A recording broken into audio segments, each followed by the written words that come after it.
नमस्कार दोस्तों, welcome back. अब देख रहे हैं कॉफ़ी विद सुमी जैन।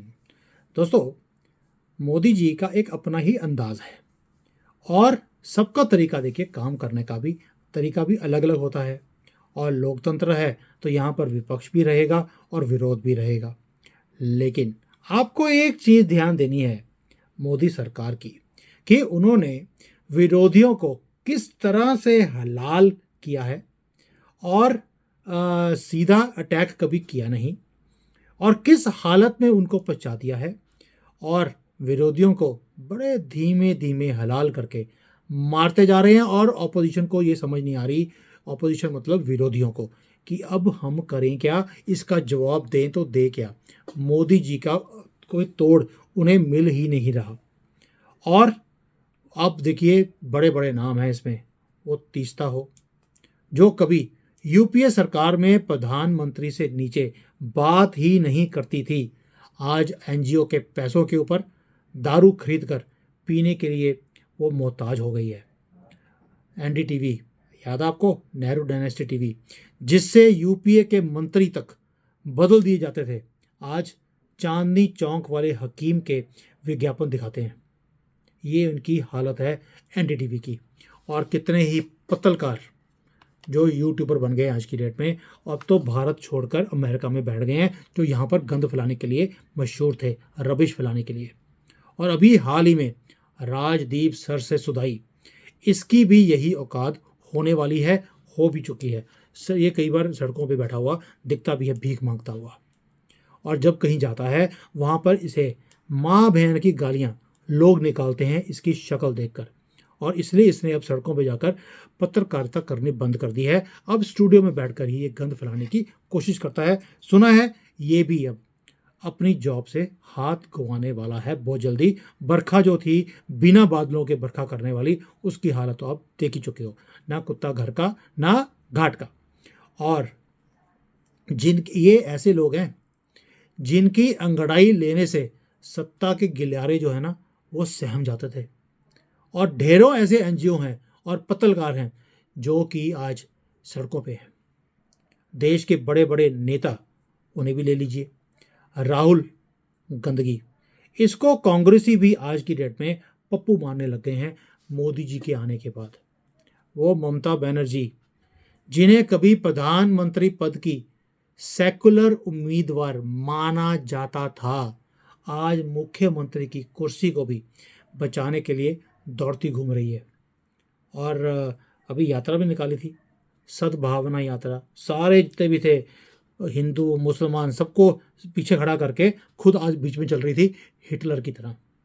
और एक मायावती, जिनके समर्थन के बिना कोई गवर्नमेंट बनती नहीं थी, उन्हें लोहे की महिला मानते थे, पक्ष में हो या विपक्ष में। वो पहनती क्या थी, नोटों की माला।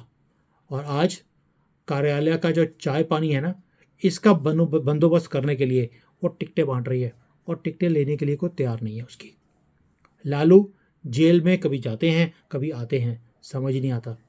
और उधर जो उत्तर भारत है, दक्षिण भारत है, जहाँ मर्जी देख लीजिए, वहाँ पर बड़े बड़े नेता जो हैं, उनका हालत क्या हुई है आपके सामने है। वो बिल्कुल ही, जिसको बोलते हैं कि नॉन सिग्निफिकेंट होते जा रहे हैं।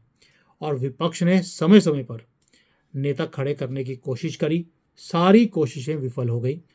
भाई कन्हैया कुमार, इतना बड़ा नाम, खड़ा करने की कोशिश करी कई लोगों ने, वो एक सीट का नेता रह गया है, इसके अलावा उसकी कोई पहचान ही नहीं है।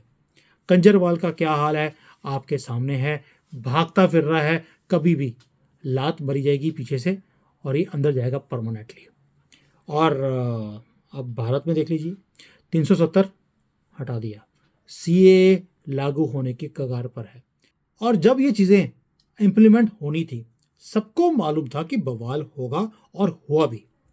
लेकिन अंतिम परिणाम यही रहा कि ये कानून इतिहास में दर्ज हो गए।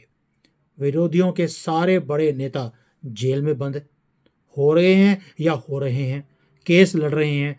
जिंदगी जो है बीत जाएगी, लेकिन मुकदमे इनके ऊपर ख़त्म नहीं होंगे। मुकदमे ही इतने बड़े हैं और इतने ज़्यादा हैं। ये है विरोधियों का हाल।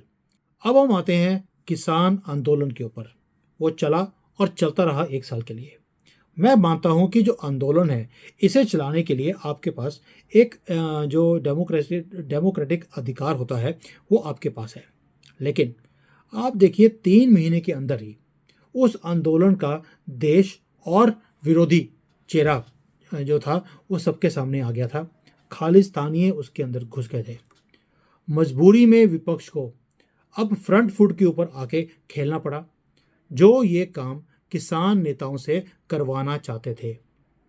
सीबीआई हो, ईडी हो, इसकी रेड पड़ रही है। दैट मीन्स जो ऑपोजिशन है, उन्हें मोदी जी ने पूरा एक्सपोज करके रख दिया कि ये लोग देश के खिलाफ काम करने वालों के साथ हमेशा खड़े होते हैं।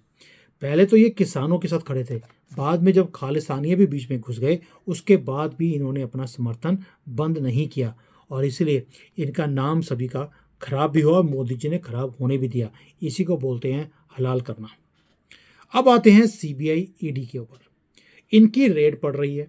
सभी ऐसे नेताओं की जो फाइनेंशियल बैंक है, इसे तबाह किया जा रहा है। सबकर के ऊपर मुकदमे चल रहे हैं और हिंदुस्तान में ये कहना बड़ा आसान है, मुकदमे हैं चलते रहेंगे, लेकिन इतना आसान भी नहीं है, क्योंकि इतनी खतरनाक धाराएं हैं जिसके ऊपर केस लड़ने के लिए कपिल सिब्बल जैसे वकीलों को रखना पड़ता है, जो एक एक सुनवाई के लिए कितने कितने लाखों रुपए ले लेते हैं और ये सुनवाई कितने सालों तक चलेगी, ये तो ना नेताजी को पता है, ना ही कपिल सिब्बल को पता है। उसे सिर्फ नोटों से मतलब है और ये नेता जो देश का पैसा लूटकर अपने घर में बैठे हुए थे, आहिस्ता आहिस्ता कपिल सिब्बल की जेब में वो पैसे जा रहे हैं।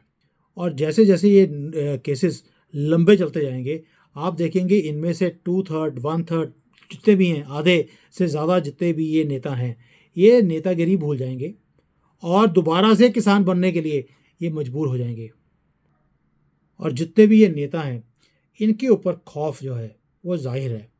उन्हें भी पता है कि जब तक धरे नहीं गए तब तक बचे हुए हैं, लेकिन एक ना एक दिन इन्हें धरा जाएगा और ये वापस घर जाएंगे और इन्हें उसके बाद अदालत का भी मुंह देखना पड़ेगा।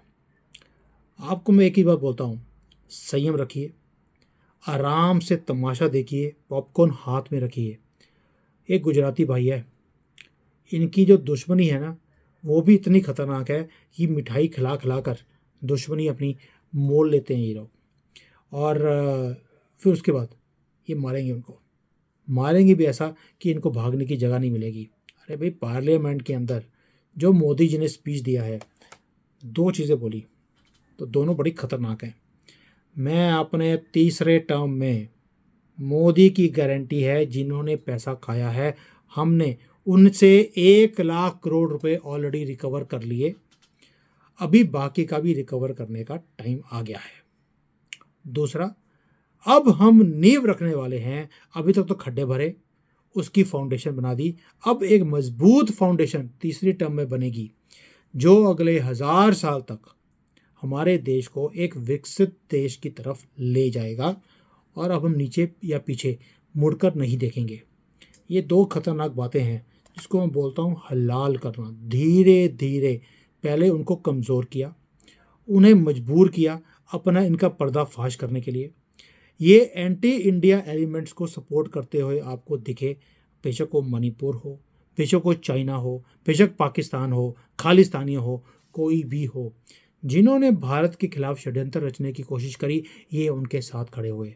अब तो पार्लियामेंट में मोदी जी ने ये भी बोल दिया कि जो चोर जो पकड़े गए थे, फैसला हो गया था, जेल में थे, आजकल जमानत के ऊपर हैं, आप उन्हें कंधे पर बैठाते हो कि ये हमारे हीरो हैं। दैट मीन्स इनका पर्दाफाश आखिरी यही था कि ये देश जो करप्ट लोग हैं उनके साथ भी ये लोग खड़े हो जाते हैं। दैट मीन्स पूरा इनका पर्दाफाश किया, आहिस्ता आहिस्ता हलाल करके। ऑपोजिशन को, लिब्रांडुओं को समझ ही नहीं आया कि इन्हें हलाल भी कर दिया गया और इनके अंदर से खून निचोड़ दिया गया है। बाकी कसर ईडी सीबीआई निकाल देगी जब इन्हें केस लड़ने पड़ेंगे और वकीलों को पैसे देने पड़ेंगे। और बाकी के पैसे तो मोदी जी ने इनकी जेबों से निकलवा ही लेने हैं, वो छोड़ने वाले नहीं हैं। दोस्तों, ये होता है तरीका, इसको बोलते हैं पॉलिटिशियन। इसको बोलते हैं पॉलिटिक्स। गंदी पॉलिटिक्स मोदी जी खेलते नहीं जैसे कांग्रेस खेलती थी। सारी ऑपोजिशन के ऊपर एक उन्होंने कब्जा किया हुआ था, सबके ऊपर सर्वेलेंस थी। मैंने कल ही वीडियो डाला है कि कैसे बीजेपी के ऊपर एक निगरानी रखी जाती थी CIA की तरफ से, अमेरिका की तरफ से, और उनका डॉक्यूमेंट हमारे हाथ लगा, जिसके ऊपर मैंने वीडियो बनाया था। क्यों? बीजेपी तो गवर्नमेंट के अंदर थी नहीं, उनके ऊपर सर्वेलेंस की ज़रूरत क्या थी, कांग्रेस के ऊपर क्यों नहीं? तो ये सवाल है का जवाब मोदी जी के पास है, इसलिए उसी भाषा में मीठा खिला खिलाकर जूतों में खीर बांट रहे हैं, और उसी जूते से इनको खिलाने के बाद उसी जूतों से इनको मारने वाले भी हैं, मार भी रहे हैं। और अब तो इंटरनेशनल पप्पू डिक्लेयर कर दिया है राहुल गांधी को, बल्कि पहले तो पप्पू ऑफ द नेशन था, अब पप्पू ऑफ द वर्ल्ड बन गया। वो इतना बड़ा वर्ल्ड लीडर बना दिया है उसे कि पूछो मत। इसी को बोलते हैं हलाल करना प्यार से। अब तो जो सुप्रीम कोर्ट है उसके जो करप्ट जजेस हैं, इनको जैसे हम हर रोज़ जूते मारते हैं, मैं खुद अपने वीलॉग्स में इतनी बार जूते मार चुका हूँ, और अगर मुझे इन्होंने नोटिस भेजा भी तो मेरे पास तो बड़ा आसान सा आंसर है, it was just bad in taste. जैसे इन्होंने राहुल गांधी की स्टेटमेंट्स के ऊपर बोला था, या जो ये मौर्य था यूपी का, उसके लिए बोला था it was just bad in taste. तो फिर क्या हो गया? हम भी आपको जूतों में खीर बांटने वाले हैं, बाद में बोल देंगे जस्ट बैड इन टेस्ट। दोस्तों, इस मोमेंट्स को एंजॉय कीजिए। ये है भारत का मोमेंट, ये दिव्य देश था, दिव्य ही है, दिव्य बनता जा रहा है। अब ये नींव रख रहे हैं 1000 साल की। साथ में जुड़िए और इस मुहिम का पार्ट बनिए, इसको एंजॉय कीजिए। Thank you. जय हिंद, वंदे मातरम, जय Shri Ram. Hi there. If you liked the video, please don't forget to smash the like button, subscribe to our channel, and activate the bell icon so that you receive all notifications whenever we upload a new video. Thanks for watching.